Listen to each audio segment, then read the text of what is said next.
Right. Moving on.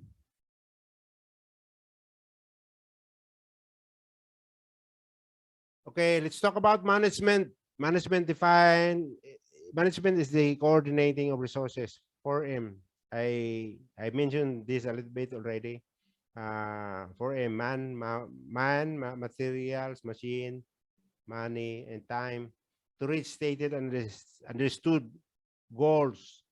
When you join a company, the company is expecting you to provide all this management and leadership. Coordinate resources through 4 functions: planning, organizing, influencing, and controlling. When you're doing planning, you're doing daily planning, tactical planning, operational planning, or strategic planning, the long-term planning. In our previous company, we do 5-year plan because we are profit oriented. We produce products and we sell it to the customers, to the consumers. So we are going to plan for it because our mission or vision is to capture all the markets and be able to, produce quality products for the consumers to like it and multiply our customers and be able to capture some markets. So we do planning. We do strategic planning, long-term planning, because we are also looking at our capacity to produce. If our products or our customers or our sale is increasing year on year, 10% increase, 20%, 50%, even double, you need to have capacity. You need to have plant capacity. So planning is critical role, critical activity of the management. We need to plan well ahead. We need to have a capacity of the plant. Maybe the rated capacity of our machine is not enough to produce the demand of the sales, or maybe the logistics side, the transport, uh, distributing the products to the customers, supermarkets, to the depots across the Philippines. We need to plan. We need to have capacity planning. We need to strategize, and it needs leadership. It will not prosper. It will not. You will not be able to reach your goal if you are not planning well. You have to have planning managers and planning supervisors and planners. You need to have like the IPPC, inventory planning and production control, corporate planning for the entire all the SBUs, strategic business units. So you need leadership in that aspect.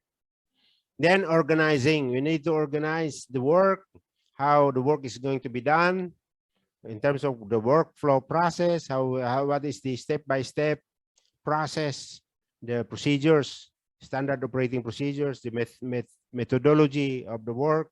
You need to organize, and you need the people. You need to organize the people. You need to analyze the job analysis. Okay, you need to put rankings on the people. What are the ranks? Who are the people who are going to do this kind of job? Who is going to do that kind of job? Those are the people that you need to organize and need to develop at the same time. So it's very critical. And leadership, again, in this aspect of job is really very critical. Then you need to influence people to follow you.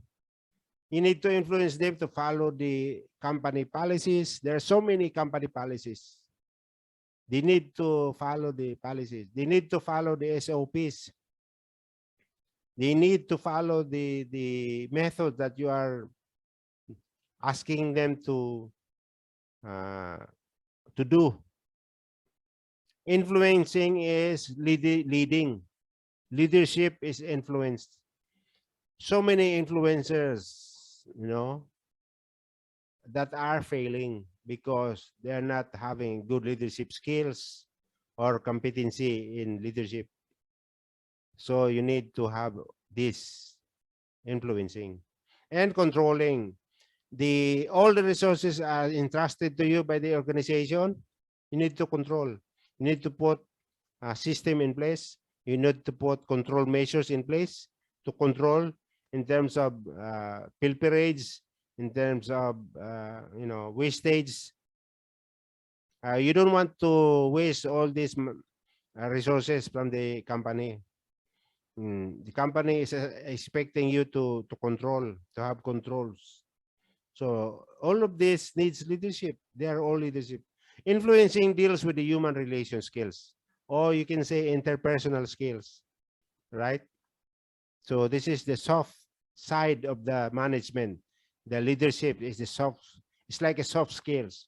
Okay, the leadership is soft skills. It's the soft side of leadership of management. Okay, when you're a manager or supervisor or something else. So human relation skills. So what are the human relation skills? This is in terms of motivation. You have to motivate your people. You need motivation because the most important asset of the organization is the human resource. The most important. Nothing can be most important than the human resource. Most the some companies are failing, you know, they go for bankruptcy because of their leadership. They're not dealing with their people in terms of motivation. Okay, they have to motivate. There are two factors to make people the readiness level of the people to do the job. One is ability to do the job, and the other is the willingness to do the job. And if they don't have motivation, then they're not going to have the willingness to do the job. Okay, then leadership also, of course. You need leaders, and because you need followers. You have followers. They're all doing their own critical jobs, the leaders and the followers. And the follower must follow the leaders, and the leaders must lead. They have to have rapport. They have to have team build. They have to build the team. They have to work together to achieve the goals. You know, no man is an army. So if you're one man, you cannot do it alone. You need people to help you out. Communication as a leader, as a manager, you must be good in terms of your communication skills. Communicate, you'll be able to send the message across, be able to communicate effectively, efficiently, and be able to receive communications well. Also, at the same time, you're a good listener, or could be an empathic listener. So organizational climate is important. Make a good climate, a positive climate, a positive culture, especially if you're having a multicultural environment in your organization.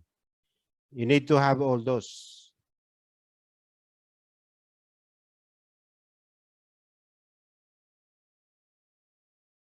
Okay? So these are the organizational resources I was talking about, the 4M plus D. These are all entrusted with you by the organization. So manpower, materials, machinery, money, and time. Okay? What are you going to do with the manpower? You have to make them effective and efficient. How are you going to do it? You have to train them. You have to develop them. You need to give them induction training. You know, what is induction training? Role structuring. Okay, you have to explain his role. The role outline should be explained to him. What is his role? What is the core purpose of the job? What are the area of responsibility of this person? You need to explain the job description to him, the role. You need to explain the nature of the business so that he understands what we're doing as a business. You need to understand all the SOP. You need to understand all the method, the workflow process.